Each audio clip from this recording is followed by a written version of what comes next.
Bonjour à tous et bienvenue dans cette nouvelle vidéo du tutoriel Nalios. Alors aujourd'hui nous allons voir ensemble une nouveauté de la version 18 d'Odoo qui a été annoncée et démontrée il y a un mois aux Odoo Experience, qui vous permet en fait depuis un formulaire de site web de créer à peu près n'importe quoi, puisqu'on a maintenant la possibilité d'aller rechercher en fait des modèles dans Odoo.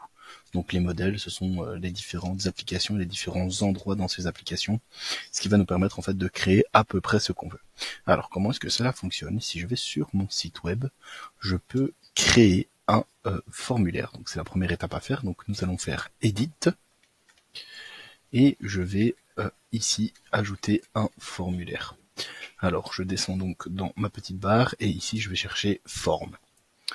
Je la mets ici. Et en fait, désormais, quand vous cliquez sur le petit bouton Submit ici, vous avez l'action possible. Donc, les actions qui existaient déjà à l'époque, mais en fonction des applications que vous avez installées, sont créer un client, un ticket, une opportunité, inscrire à une newsletter, créer une tâche. Mais maintenant, on a désormais la possibilité d'aller chercher plus de modèles. Et en fait, quand vous allez cliquer sur More Models, Odoo vous ouvre en fait tous les modèles existants, on va dire, de la base de données.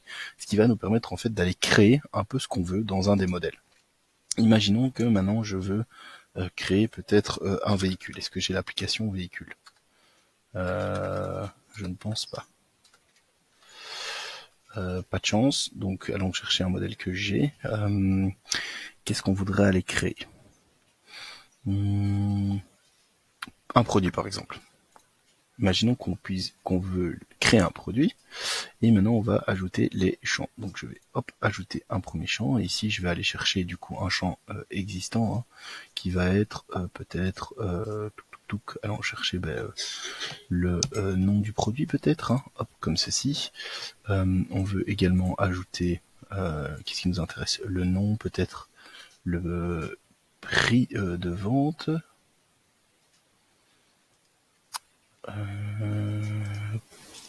Price. Il y a sales price peut-être. Sales price, hop. Et on va ajouter un dernier qui serait peut-être le type ou la catégorie. Le type, allez, ajoutons le type. Et la catégorie, donc on y est, hop. Et product catégorie. Voilà. Comme ceci.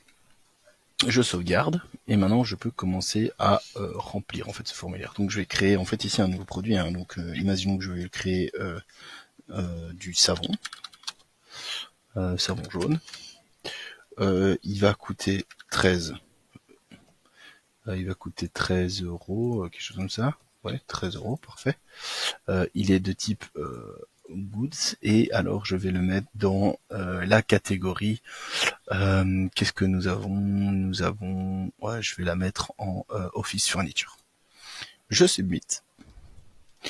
Tout s'est bien passé. Et en fait, qu'est-ce qui s'est passé dans mon backend? Maintenant, si je vais dans sales par exemple, dans produit, et on se souvient qu'on a créé un savon, hop, je le retrouve ici.